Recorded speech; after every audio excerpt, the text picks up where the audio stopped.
Hi, I'm Jessy Griffin. I made videos in the past, but a lot's happened since then, so I figured I would take this time to just kind of start over. And maybe I tried too hard last time to be funny, so I decided I'm just going to be real. So in a way, I guess these vlogs are just kind of going to be like a diary that everybody else can read or watch.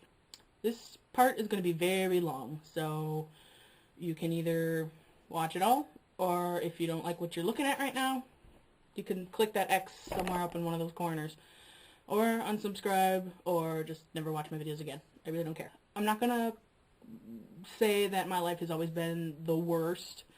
I know that somebody out there has always had it worse than me.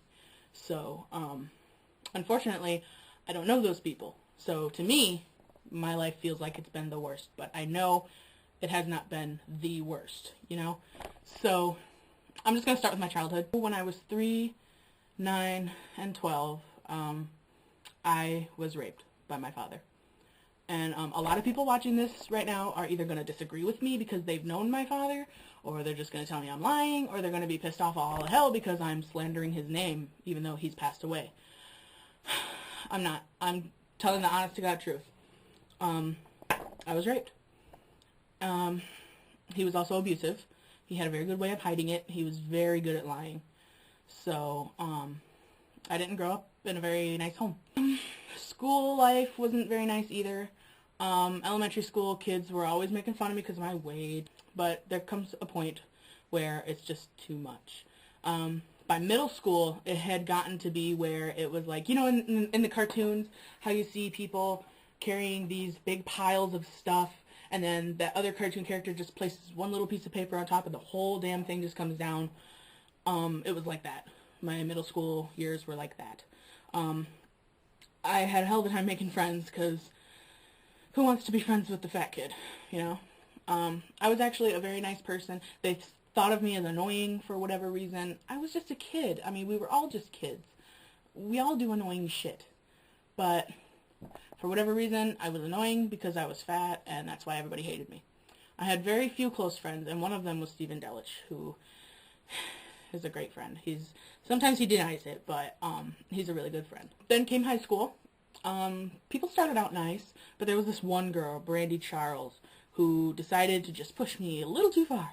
So I remember it's all like a blur to me right now. I remember going into the school office, and I tried killing myself right then and there. Yep. Everything was fine in Phy Ed class that day until she decided to poke at my weight. It's like, as if I don't get that enough, you know? So that was the last straw. I just snapped and I tried to die in the school. So I got sent to this voluntary troubled youth type place. They didn't take me too seriously, so I only stayed there for a day. When I did live with my father, I tried killing myself a lot because I didn't want to go through the rape and the abuse anymore. So, the school found out, this was in middle school now, the school found out that I had wanted to die and have tried, and I'm thinking about it, and I had a plan and everything, and they decided to take me to this weird place, and some cops and some counselors and my mom, my stepdad, and my father were there. And I just remembered going home with Mom that day, and I stayed there with her. And then I went to school from my mother's house to a different school, a very horrible school where everybody makes fun of everybody who's different because difference is bad. And then after high school, things were okay, but my stepdad was the one who was emotionally abusive. He openly cheats on my mother. My sister, who is special needs, she's under a lot of stress because my stepdad is just really cruel. I mean, he's not physically abusive, to anybody else. He threw a box at my eye once because I said my eye was hurting, so he threw this box that was full of stuff.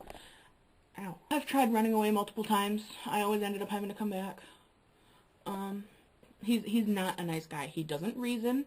He bitches at everything. You could step one tiny toe out of line on accident, and he would go fucking apeshit. Today, January 19th, I was rescued. I miss my mom already. I miss my sister. I miss our dog. But I'm happy. I'm extremely happy. I'm going to do everything that I possibly can to help out around here, because what they're doing for me is just a big thing. It's like, when I lived with my ex-fiance, Paul Gordon, I didn't get to live with him, you know. I got to live with his friends, who didn't really want me there. And I stayed there for 10 months. The only real good friend that I had in that household was probably Becky. And, of course, I can't blame the little kids that I was nannying, who were 1, 2 at the time. I miss them. But here, I feel like I have a chance. I feel like I'm among people who will appreciate me for all I have to offer that I can offer. I mean, they understand. I'm going through some bad stuff. I'm trying as hard as I can to make myself into what I can make myself into. But it'll take some time, and they understand that, you know? I mean, of course, this is day 1. Who knows? Things can change, but I trust them.